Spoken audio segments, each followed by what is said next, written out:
no seu capítulo 13, do verso 4 até o verso 8. O verso 8 nós iremos ler apenas, meus irmãos, a primeira frase do verso 8. Mas diz assim, quantos estão comigo? Amém? Leiamos: o amor é sofredor, é benigno, o amor não é invejoso, o amor não trata com leviandade, não se ensoberbece, não se porta com indecência, não busca os seus interesses, não se irrita, não suspeita mal, não folga com a justiça, mas folga com a verdade. Tudo sofre, tudo crê, tudo espera, tudo suporta. O amor nunca falha. Louvado seja o nome do Senhor. Obrigado, Pai, pela noite de culto, de adoração ao Teu santo nome. Obrigado por cada vida, por cada família aqui representada. Obrigado pelos dízimos e ofertas levantadas nesta noite. Que o Senhor possa abençoar aqueles que podem estar ofertando e devolvendo seus dízimos. E também abençoe aqueles que não podem, que logo eles possam, ó Deus, ter esta alegria, este privilégio de devolver o que pertence ao Senhor.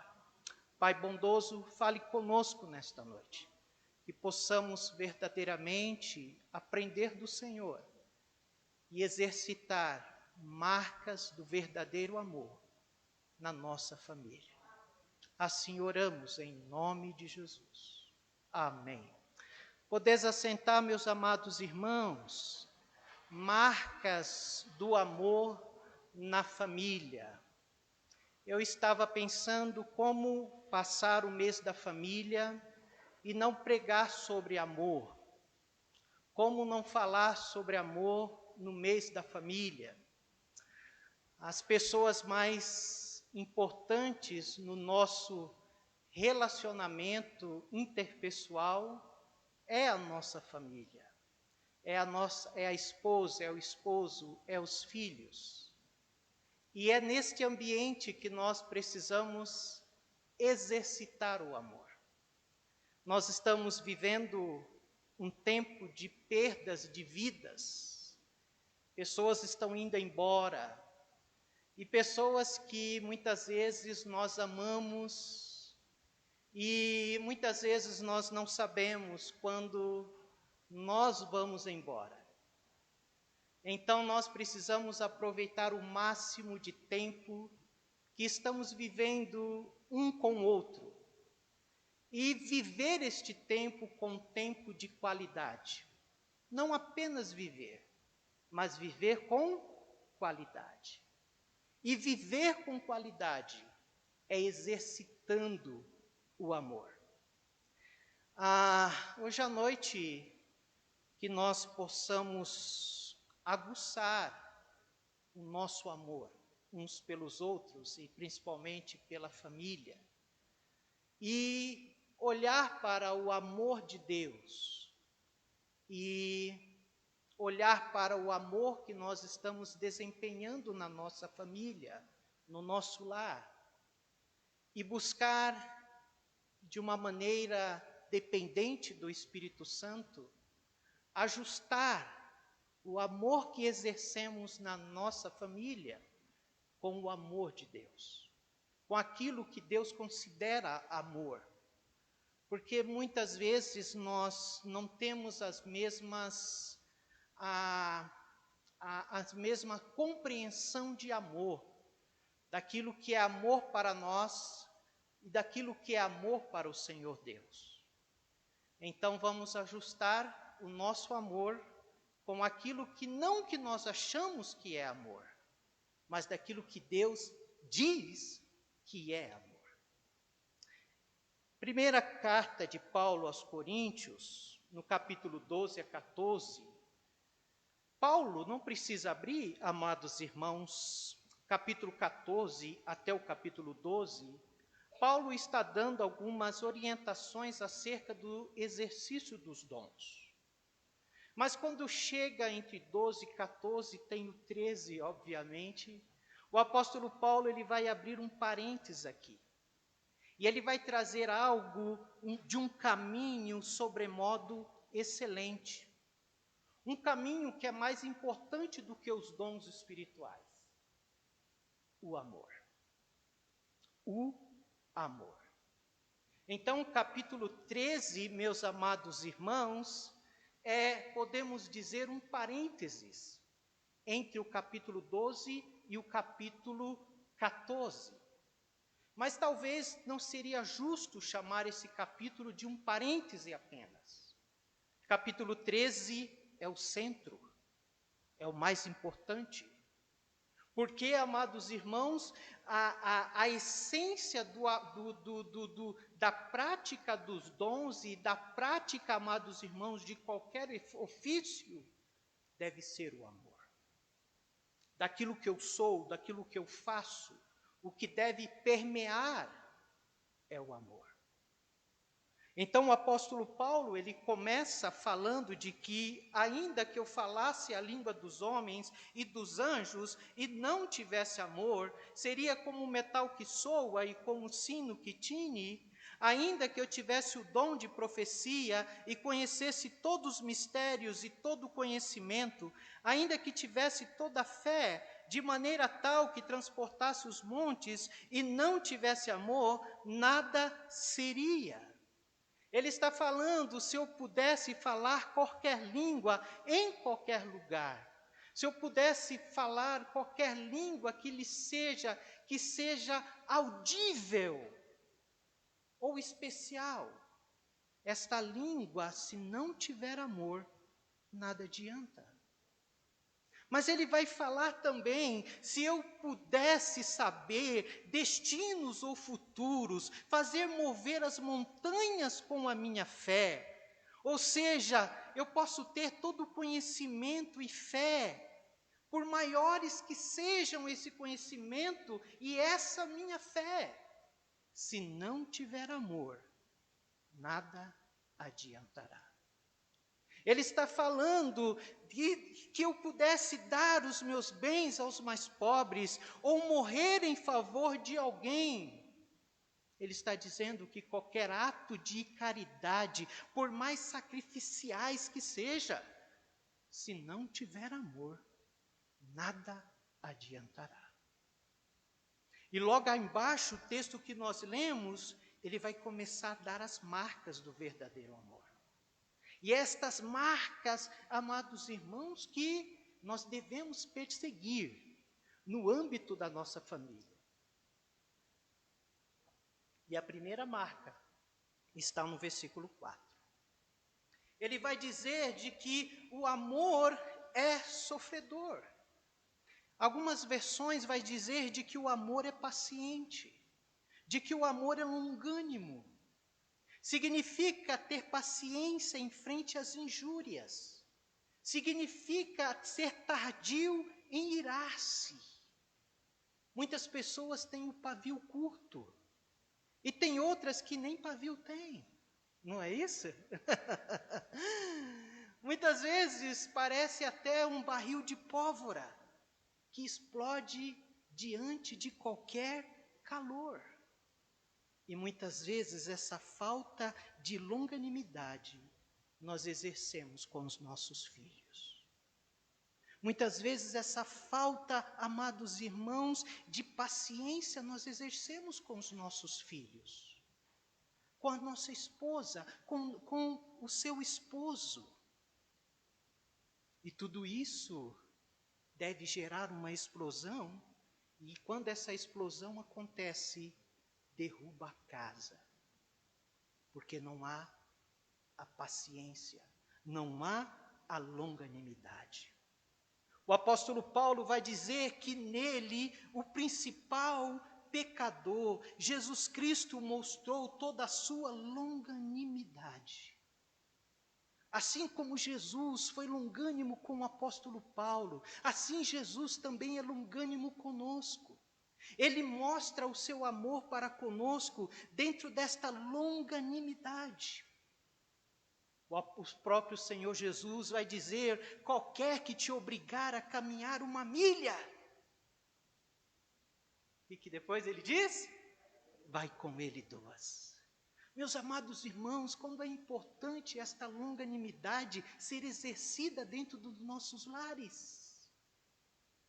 De sermos verdadeiramente, ter este amor sofredor.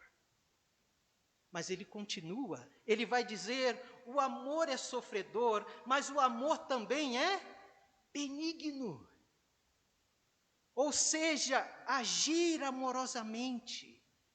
Agir amorosamente significa retribuir o bem pelo mal. Alguém te faz o mal, você retribui com o bem. Um homem chamado Martin Jones disse o seguinte: retribuir o bem com o bem é humano. Retribuir a ofensa, ou melhor, o bem com o mal, é diabólico. Mas retribuir o mal com o bem é divino. Louvado seja Deus. Por que retribuir o bem com o bem é humano? Porque é a nossa troca. Se você me fizer bem, eu te faço bem. Isso é humano.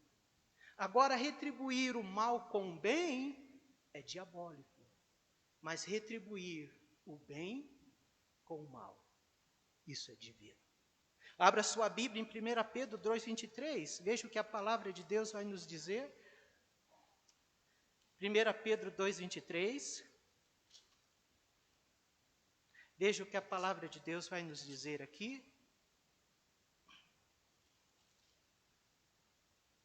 Vai dizer assim: quantos estão juntos? O qual, quando o injuriavam, não injuriava.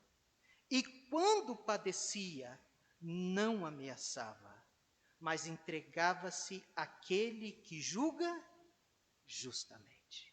Note, amados irmãos, a benignidade do Senhor. Mas muitas vezes a tendência da natureza humana, corrompida pelo pecado, é retribuir ofensa com ofensa. Na natureza humana pecaminosa é aquela palavra que diz: ele me paga, ela me paga. Não é verdade, amados irmãos? Mas aquele que tem o amor de Cristo, nós aprendemos que o seu amor é benigno. O seu amor, ele age amorosamente. Ele retribui o bem pelo mal. Muitas vezes, amados irmãos, nós somos benignos, ou nós temos uma facilidade de ser benignos com os de fora, muitas vezes. Mas muitas vezes não exercemos a benignidade com os de dentro, muitas vezes. Muitas vezes não somos benignos com aqueles que habitam dentro da nossa própria casa. Muitas vezes nós não somos perdoadores com aqueles que dormem ao nosso lado. Mas a palavra de Deus nos ensina hoje à noite que o amor, ele é benigno.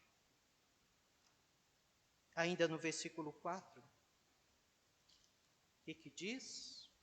O amor é sofredor, o amor é benigno, o amor não é invejoso. Algumas versões vai dizer de que o amor não arde em ciúmes. Algumas versões vai dizer de que o amor, ele não arde em zelo. Não arde em zelo. Trata-se de um tipo de inveja de que no contexto que Paulo está dizendo aqui é um zelo doentio. Quando Paulo escreve esta carta para a igreja de Corinto, amados irmãos, a igreja de Corinto se orgulhava dos seus dons. Mas havia um problema, eles competiam entre si. E aparentemente eles tinham zelo das coisas espirituais, mas eles não praticavam a linguagem do amor. Não, amados irmãos, eles sentiam inveja, eles sentiam ciúmes uns dos outros. dentro da própria igreja. E o apóstolo Paulo, então, escreve esta carta, amados irmãos, para dizer para ele de que o amor não é invejoso. O amor não arde em ciúmes. O amor não arde em zelo. O amor leva-nos não somente a chorar com os que choram, mas também nos alegrar com os que se alegram. Nós nos alegramos com a vitória daqueles na qual nós amamos. Devemos nos alegrar com as vitórias dos outros e não sermos inseguros dentro dos nossos lares. A inveja e os ciúmes são sentimentos que destroem famílias, destrói irmãos que têm inveja de irmãos, casais que têm ciúmes um do outro. Este não é o amor que Cristo nos ensina. O amor que Cristo nos ensina, ele não é invejoso, ele não arde em ciúmes. Versículo 4 ainda. O amor, ele é sofredor, é benigno. O amor não é invejoso. O amor não trata com leviandade. E o amor não se ensoberbece. Esta palavra leviandade, ela tem um sentido de afanar. Esta palavra leviandade, ela tem um sentido de gabar-se, de gloriar-se. Esta palavra ensoberbecer, ela tem um sentido de inchar-se, de tornar-se orgulhoso, de estar cheio de si. O grande problema é que as pessoas orgulhosas, as pessoas que se enchem de si, elas não conseguem pedir perdão. O grande problema é que as pessoas que se ensoberbecem, elas não reconhecem os seus erros. Elas sempre acham que são donas da verdade. Elas sempre acham que são donas da razão. E elas magoam, elas entristecem pessoas dentro dos lares.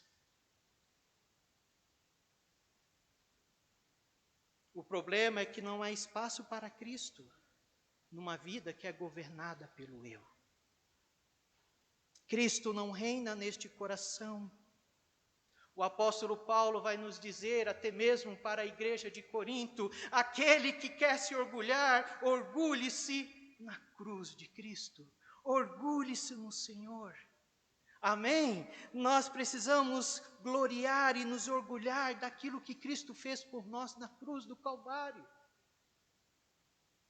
Devemos dizer como o apóstolo Paulo, não vivo mais eu, mas Cristo vive em mim. O apóstolo Paulo está dizendo, não vive mais o Paulo que se inchava, o Paulo orgulhoso.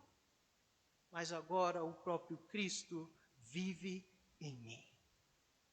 Nós precisamos cada dia nos nossos relacionamentos familiares nos perguntar se nós estamos cheios de nós mesmos ou só estamos cheios de Cristo Jesus. Estamos tendo uma aula sobre Esdras, e estamos vendo sobre a centralidade das Escrituras no livro de Esdras. Uma centralidade das Escrituras vai nos levar a uma vida centrada em Jesus.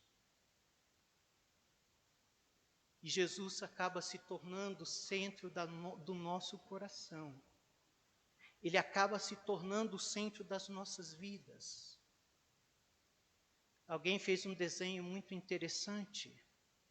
Ele desenhou o coração e no coração ele colocou um trono. E no trono, quem estava sentado no trono do coração, ele colocou eu e não Cristo. Mas quando nós temos as nossas vidas centradas em Cristo, o eu é colocado, tirado do trono e Cristo assenta no trono. E no âmbito familiar, amados irmãos, nós precisamos ser humildes. Eu preciso constantemente reconhecer os meus erros com as minhas filhas. Eu preciso constantemente reconhecer os meus erros quanto à minha esposa. Então o amor, ele não trata com leviandade, ele também não se ensoberbece. Continuando, versículo 5.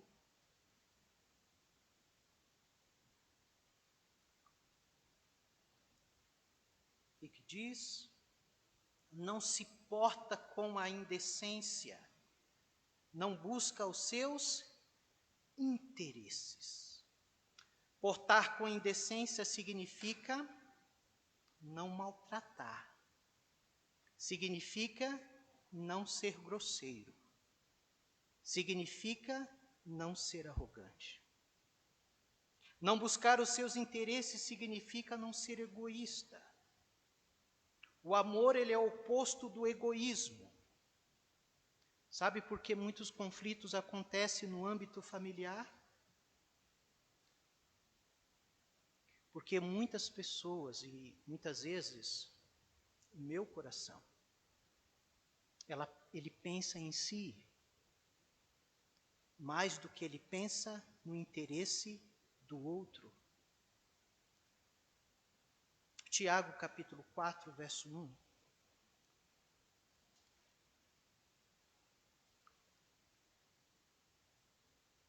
Tiago capítulo 4, amados irmãos, vai nos dizer porque muitas vezes surgem contendas.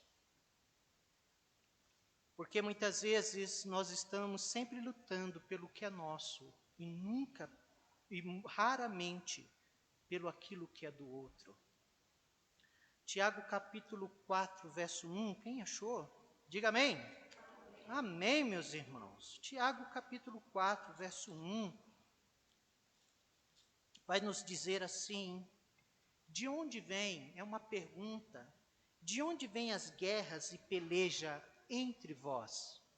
Ele vai responder: porventura não vem disto, a saber, dos vossos deleites, que nos vossos membros guerreiam? O que Tiago está falando aqui? Ele está perguntando de onde vêm as contendas entre vós. Ele está dizendo: as contendas dentre vós vêm das vossas paixões, vem do desejo do seu coração. Ou seja, eu quero assim. Sabe aquele filho que fala assim: mãe, eu quero assim. Muitas vezes, amados irmãos, existem muitas paixões mascaradas pelo zelo. Muitas vezes nós dizemos: eu quero assim, eu sou um homem zeloso. Na verdade, eu não sou zeloso, eu estou mascarando paixões daquilo que eu quero dentro do meu coração. Eu quero que seja daquele jeito e não pode ser de outro jeito. E muitas vezes nós chamamos essa prática de zelo.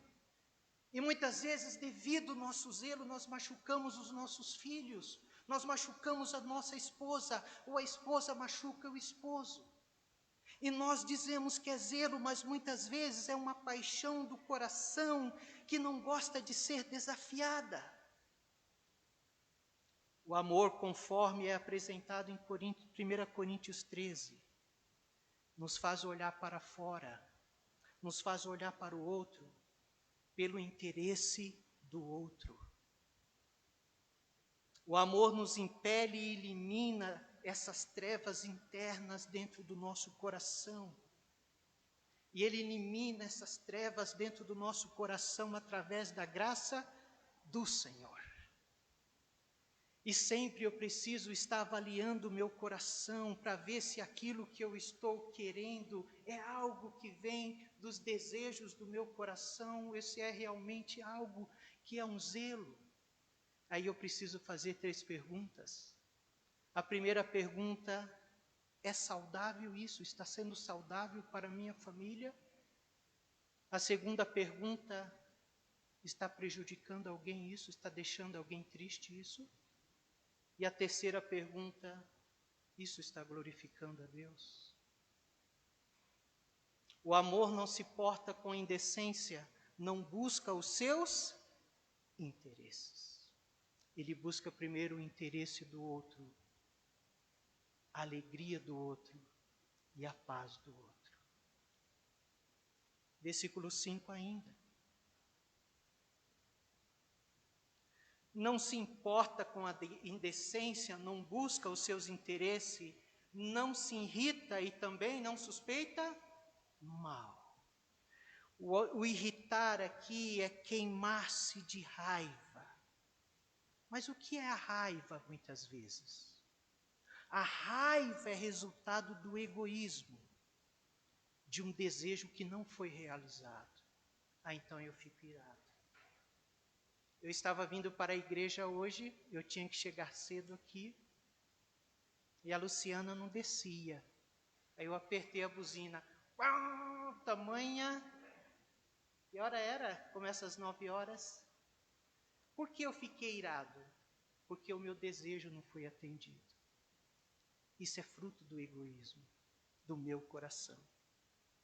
Mas ele diz que o amor não se irrita, ele não suspeita mal. Não suspeita mal, ele não se ressente, ele não leva em conta, ele não contabiliza o mal, ele não calcula, ele não computa.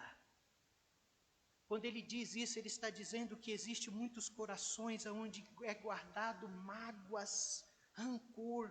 Por quê?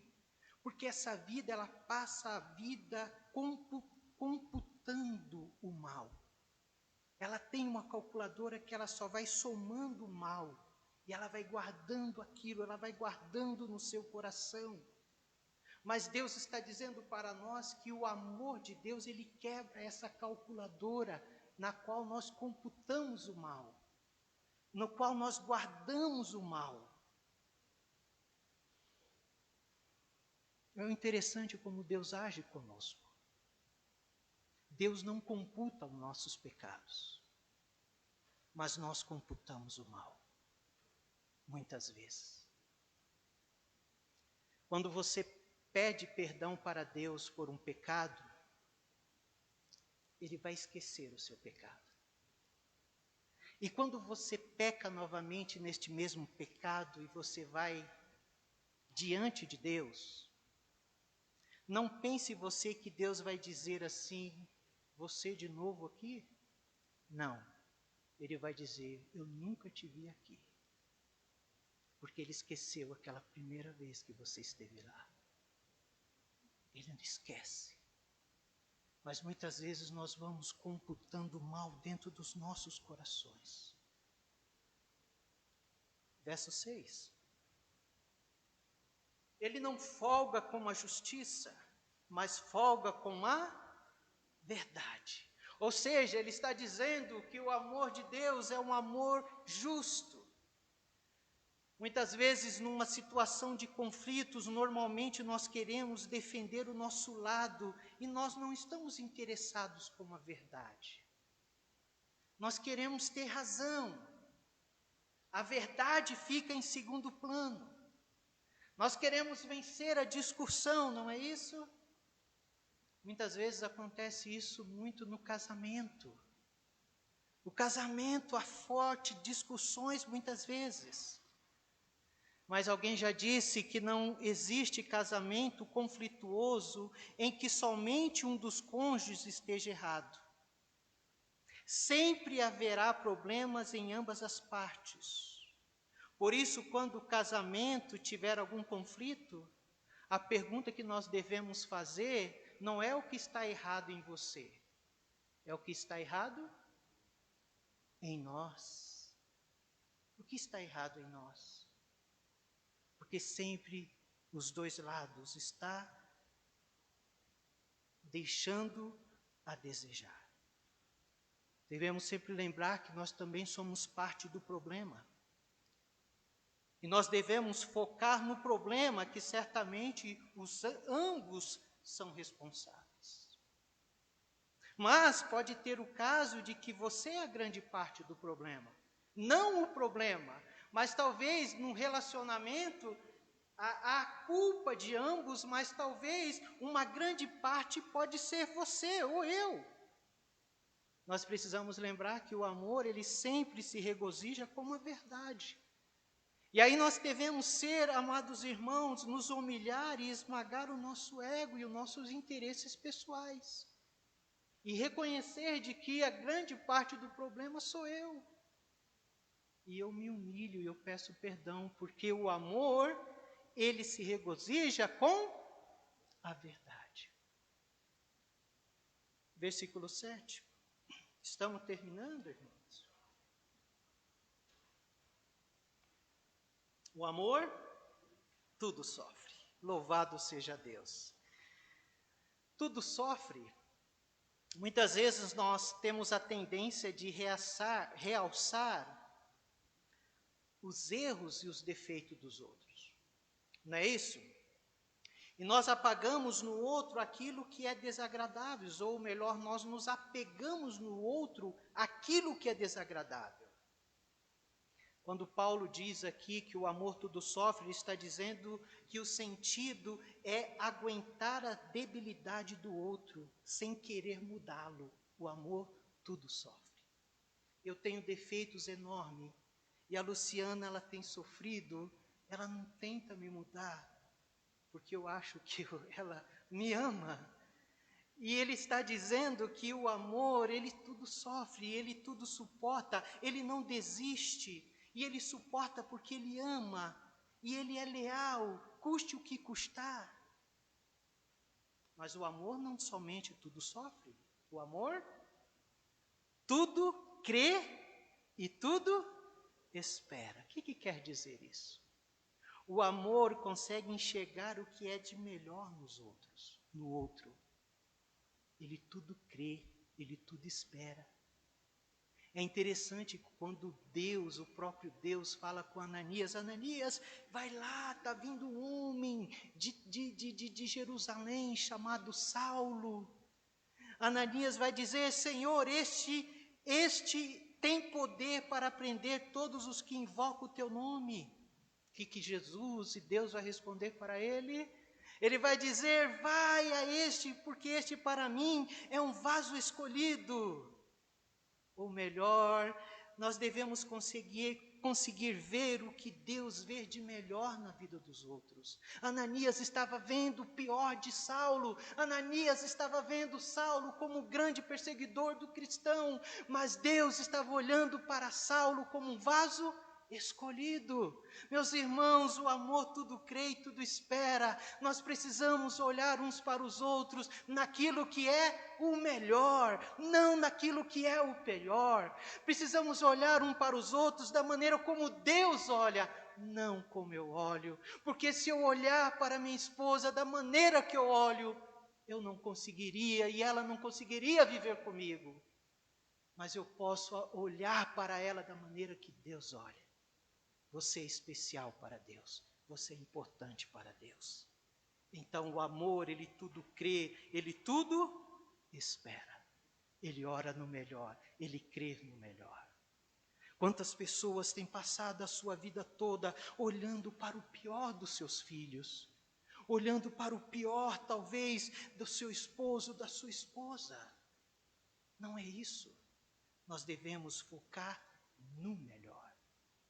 Olhar como Deus olha. Ah, esse aí é o matador de cristão, o perseguidor de cristão. Negativo, Ananias. Esse aí para mim é o quê? Um vaso escolhido. Quando talvez as pessoas olhavam para os discípulos, Pedro, Tiago e João, olhavam, esses aí são os pescadores. Jesus, negativo. Esses são pescadores de homens. E olho os melhor deles, homens capacitados. Homens que eu vou capacitar. E por último, querido, caminhando para o final, ele diz que o amor tudo sofre, o amor tudo crê, o amor tudo espera, o amor tudo suporta. Oh, amados irmãos, aqui é apresentar a ideia de constância. Significa aguentar bravamente e calmamente. Sabe como um soldado está na batalha?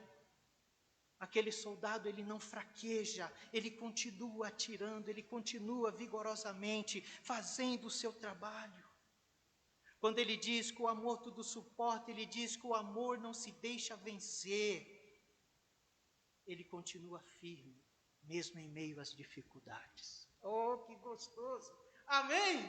Quando eu estou passando com problemas com a minha família, as dificuldades, eu estou passando com problemas financeiros, eu estou passando com problema com meus filhos, quando eu estou passando problemas de N que for, ele diz, o amor tudo suporta. É tão fácil dizer, né? Tchau, eu estou indo embora. Isso não é o amor de Deus. O amor de Deus verdadeiramente é quando as coisas estão feias, quando as lutas estão grandes, que você suporta junto. E por último, o amor jamais acaba. Aí você pode dizer, pastor, mas tanto amor tem acabado no meio das famílias, tanto amor tem acabado nos casamentos, mas o amor escrito ou descrito em 1 Coríntios 13, este jamais acaba. Se este amor acabou, é porque este amor não era este amor. Que nós possamos, como família, aguçar o nosso desejo por este amor. Qual o maior presente que você pode dar para o seu filho? Qual o maior presente que você pode dar para a sua esposa ou para o seu esposo? É deixar eles experimentar este amor por meio de você. Eu posso dar tudo para os meus filhos, mas o maior presente é eles poderem experimentar este amor de Deus em mim, como pai, como mãe, como esposo e como esposa. E o mais interessante, meus irmãos, eles precisam deste amor. Eles precisam deste amor. E sabe de quem que é este amor? Já temos falado, este amor é o amor de Deus. É o amor ágape. E sabe o que é o mais interessante disso tudo? Este amor, um dia, ele se tornou carne. Importante isso. E este amor veio aqui. Porque a Bíblia diz que Deus é amor. E quem veio aqui foi o próprio Deus encarnado. E esse amor andou entre nós. Pastor, mas como eu posso obter este amor? Você deve se aproximar de Jesus. Quando nós entregamos as nossas vidas a Jesus, meu querido e minha querida, Ele nos capacita a vivermos este amor na família.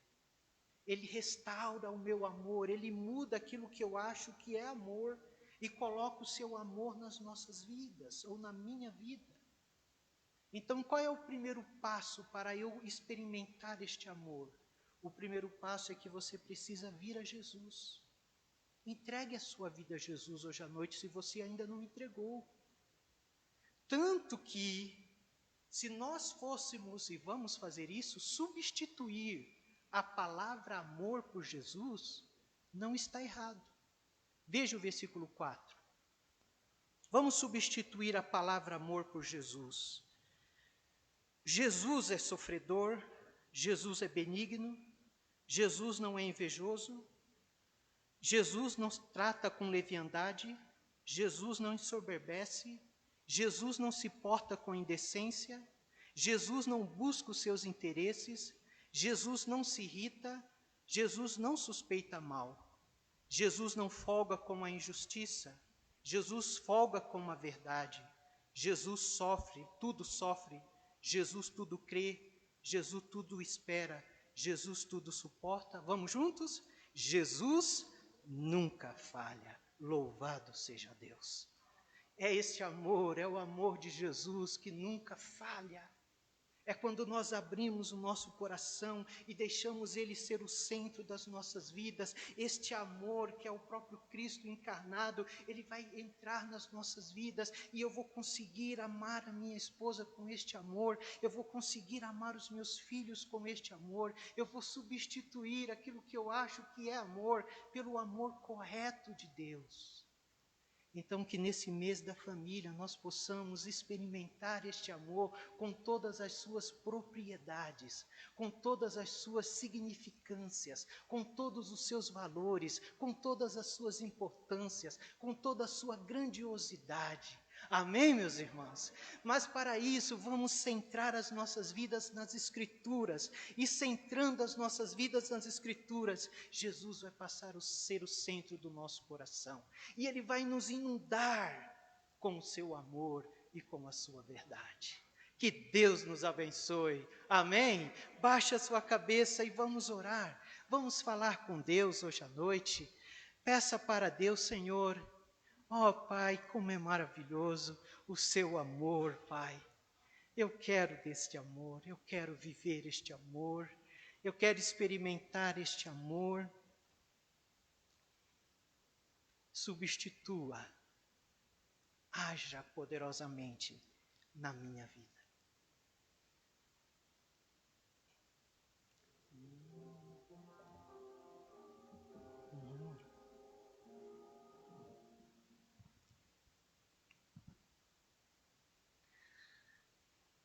Enquanto oramos, nós vamos ouvir um louvor com a Nathalie e logo após estarei orando.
Convidar a minha esposa. Vamos ficar em pé. Fica aqui, Nathalie. Se você está com alguém da sua família, dê um abraço, pegue na mão dela e vamos orar neste momento. Vamos orar. Nós falamos de amor, e nós queremos que este amor esteja na nossa família, no nosso lar. Eu vou convidar aqui o Leonardo. Vem cá, Leonardo. Está chegando lá, né?